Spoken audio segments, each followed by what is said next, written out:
Welcome to One Year Visa. My name is Phil. In this video, we're going to talk about what is it actually like to live in these different cities on a student visa. I have lived in Naha, Okinawa for 1 year on a student visa, and I loved every day. I had my own apartment, I bought a car, and it was amazing. And after that year, I took the little car and I brought it to mainland Japan, and I drove it from Kagoshima in the very south to almost Hokkaido in the very north. Probably like 2,000 miles driving around Japan, visiting every little town and beach and mountain and cave and like all these crazy places with the little car. Last year, I rented a scooter and I drove that scooter from Tokyo to Fukuoka, probably 1,000 miles round trip, because I spent like weeks in these different cities throughout Japan, and I visited over 100 Japanese language schools. I can give you a pretty good idea of what it's like to live in these places and what it's like to go to Japanese language school in these different cities. So in this video, we're going to go through the cities, and I'm going to give you just my off-the-cuff like impressions and the vibe of what it's like to be in Sapporo, what it's like to be in Kobe, what it's like to be in Fukuoka. What is it like to actually live in these cities on a student visa? Because like I said, I've been to these schools, I've met the students, I've met the staff and the teachers, and I've been on the scooter exploring and in the car exploring all these different places. So this video, we're going to talk about what is it actually like if you're going to like live in these cities for a year on a student visa. Let's start from south to north. What is it like to go to Japanese language school in Okinawa, Japan? You'll probably live in Naha City, so very big, convenient city, everything you need. You can ride a bicycle around. The public transportation is super expensive and terrible, so I highly recommend you buy a 50cc scooter. The roads are very slow. You can ride your scooter. No one's going to kill you like they would in America. And you can ride that scooter to many different beaches on the back roads. Super safe and beautiful. Naha City is the main city. It's in the southern part of the island. You go to the middle part of the island. It's called Nago. It's an aquarium. There's beautiful beaches. You go to the northern part of the island. That's called Heido Miseki, Cape Heido. And it's basically pure jungle and nobody lives there. There are other tiny little islands you can take a ferry boat or you can fly to from Naha Airport or from Naha Port. They're incredibly beautiful, insane snorkeling, insane nature. The culture is way more relaxed than mainland Japan, like the work yourself to death culture of Tokyo. That's not really a thing in Okinawa. It's more like island style. They speak normal Japanese. They speak normal English. There is no Okinawa dialect that's hard to understand. That's just YouTuber lies. There is American military living there, but they mostly stay in or around the base. You almost never see them in Naha. And it's not good or bad. It's just like you might think like, oh, there's Americans everywhere in Okinawa running around. No, not really. They don't care about the Japanese culture. They're doing their thing. They're doing their job. They're in their own world. The snorkeling is absolutely insane. There's other little islands. You can take a little ferry boat to other islands. You can take a short plane ride to other islands. And it's just like pristine nature, super peaceful, totally beautiful, super safe, no sharks, like amazing place to live. Quality of life, absolutely insane. So if you're living in Okinawa, bicycle required, scooter highly recommended. If you're going to work some local job, some Japanese job at the conveni, the wages are absolutely low, super low, zero money. But hopefully you will not need to work one of those terrible jobs in Japan. Moving north, Fukuoka, Japan. I've spent probably 2 weeks of my life there in the summer. Kind of like a smaller, more chilled out Tokyo. The public transportation is good. The food is okay. The population density is moderate. I think a bicycle is fine. Once again, scooter recommended. It's right on the sea, and you have some beautiful mountains. They're not too far off. There's an international airport, convenient flights to other Asian countries for super cheap. You could fly to Vietnam for $100. Next stop, Kobe, Japan. This year was the first time I've been to Kobe, and I was really pleasantly surprised. Kobe is awesome. It's a very narrow city. The sea is on one side and the mountains are on the other. It seems like this city has the closest proximity to nature of anywhere I've been, excluding Okinawa. It has a fun Chinatown. It has fun Shotengai, like shopping streets. Public transportation is decent. The food is decent. The population density, I would say, is kind of low. But still, it has everything you need. You can take a train to Osaka in like 40 minutes, very close. But the real selling point is how close the ocean and the mountains are to your school. Honestly, like you can walk to the nature. Just walk up the hill, you're in the nature. That's nice. Next stop, Osaka, Japan. Osaka is basically Japan's version of Los Angeles, California. It's basically just all industrial wasteland, just building, shipping, no real beach.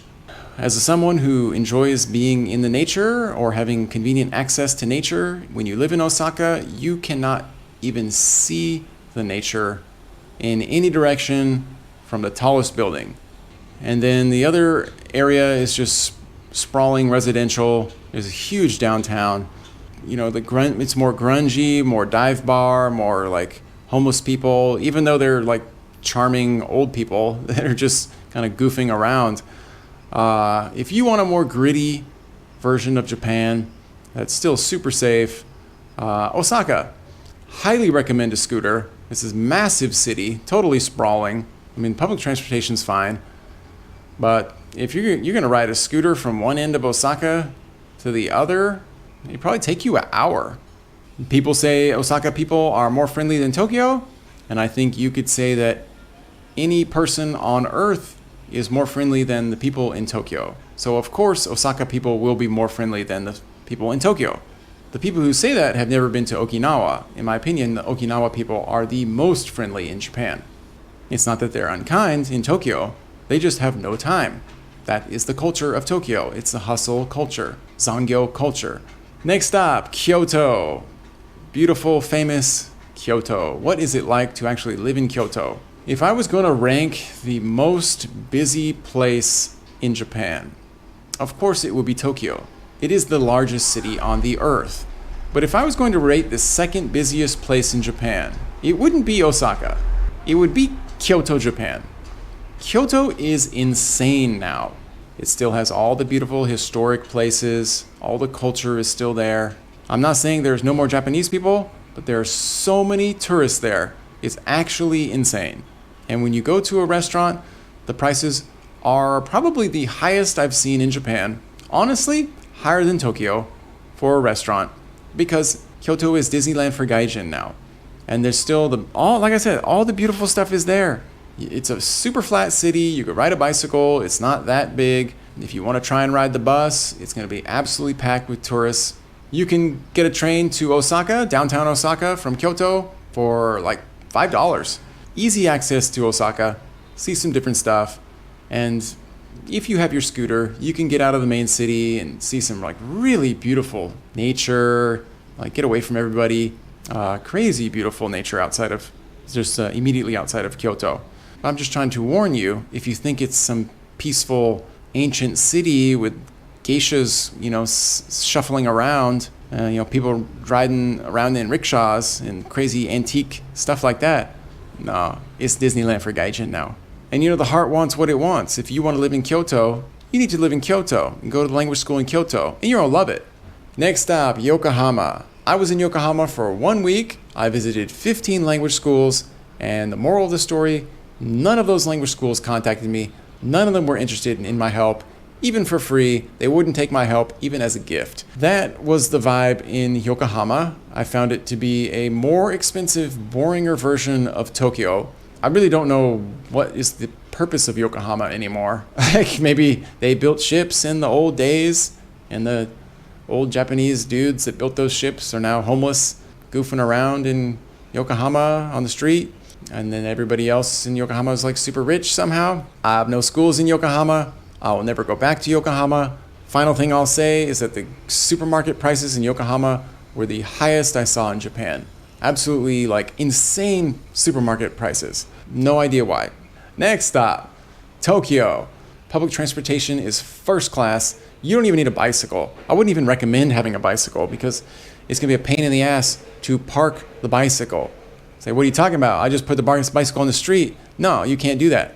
That city is so organized and so dialed in that you're gonna have to park the bicycle in like bicycle parking, pain in the ass. Public transportation is great. You don't even need a bicycle. Prices are fair. You know, rent's gonna be a little more, but compared to anywhere else in the world, prices are fair. It's super busy. Liars on YouTube will say that no one's gonna sit next to you on the train. They're lying. People will sit right down next to you. If you look like you're not homeless, people are gonna sit next to you. It's gonna be fine. Is it easy to make friends in Tokyo? Probably not. There's a lot of foreigners living there, a lot of language schools there. You can meet other gaijin. You can make friends with them. Perhaps you can make friends with some Japanese people, but maybe you can't. Don't expect it. Don't even expect it. You're living in Tokyo. Like, people got shit to do. They're busy. That's the Tokyo life. I've spent probably 3 months of my life in Tokyo, visiting the schools, doing deals, having the scooter, riding the train. If you like city life, you will love it. Proximity to other places, you can take a train for like an hour and a half. Kamakura, it's a super nice beach town. Once again, go to the tallest building, go to Tokyo Skytree, and look out the glass in every direction. It is the biggest city on earth. You're not gonna see the nature. Be real with yourself, like it's just the biggest city on earth. And it's first class city. Super safe, fair price, tons of interesting things to do. Next stop, Chiba, Japan. On the western part of Chiba, it's basically an extension of Tokyo. On the eastern part of Chiba, you're getting to the beach and some beautiful mountains and mountain roads. So you can get to downtown Tokyo from Chiba in like an hour or 45 minutes. Or you can get to the beach in probably like an hour and a half, either riding the train or riding your scooter. Definitely cheaper than Tokyo. And even though you won't be living in the countryside part of Chiba, if you have that scooter, you can go to so many beautiful places. And if you have a little tent, you could go on the weekend and ride over into the countryside of Chiba near the beach and have a fun adventure weekend and then come back to school. Next stop, Hokkaido, Japan. And you're like, wait a minute. What about the 500 miles between Chiba and Hokkaido? I'll tell you, I've been all through that area and there's basically nothing. So nobody lives there. Nobody should live there. Just boring rice fields, total wasteland. We're going to skip all that. I have no schools in that area. We just jump straight to Hokkaido. At the bottom part of Hokkaido is this town called Hakodate. I have a whole nother video on the town of Hakodate. I'm going to cut to that right now. And I was just in Sapporo, and everybody knows Sapporo, very famous city. And I didn't know anything about Hakodate. I took the bus maybe 5 hours from Sapporo to Hakodate town. I was expecting just some boring, dead, inaka, wasteland town, which is many places in Japan. But I was very pleasantly surprised. Hakodate town is actually really cool. Not just because there's this super ancient Russian fort. Don't quote me on the history of this town, but there is this really cool star-shaped fort in the middle of this little town. But Hakodate has got the beach. Hakodate is surrounded by beautiful nature. Hakodate has electric kind of trolley cars, which I've never seen anywhere else in Japan. And when you're down on the waterfront, like all kinds of like super good sushi restaurants, like super fresh food, delicious food in Hakodate. And if you go up on the hillside, amazingly, like Western Russian buildings, like old churches and old buildings, this crazy old architecture that I've never seen anywhere else in Japan. This little town at the bottom of Hokkaido Island has all this cool stuff.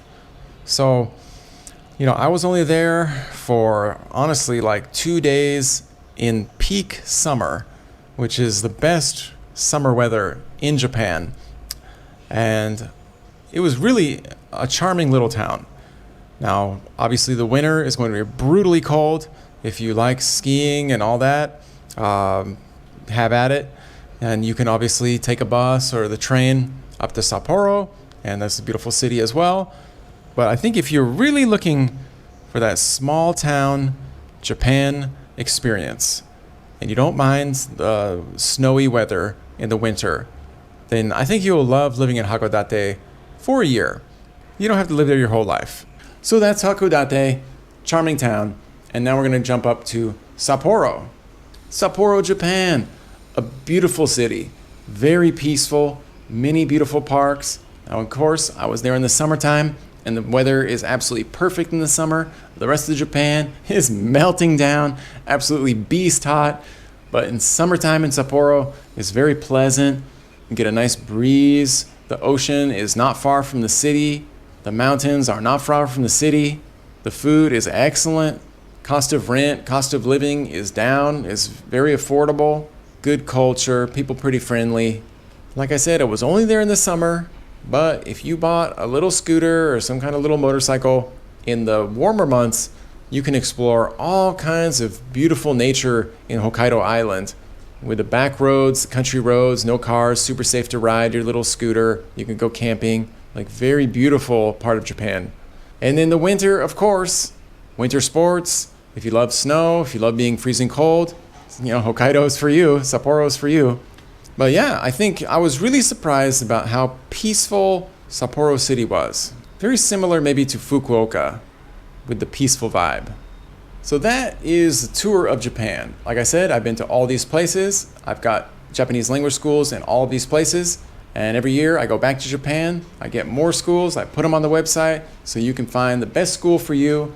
And the final thing, I just want to remind you, there's a 150-hour Japanese language certificate that is now required to get a student visa. I'm working with a school in Fukuoka, working on getting a course that can get you the certificate so you can get a student visa and go to Japan. If you got JLPT5, if you got like all these college credits from Japanese courses you've taken, you're good. If you're from India, if you're from Nepal, from Bangladesh, you don't need a 150-hour certificate. You need JLPT5. Sorry, we cannot help you. But if you're from America, you're from Europe, you're from Mexico, you're from like a whole list of countries, South Korea, Taiwan, you need a 150-hour certificate if you don't have JLPT5. So check out the website. We got a wait list. Sign up. We'll let you know when the course is ready. Thank you for watching. See you in the next one. Bye.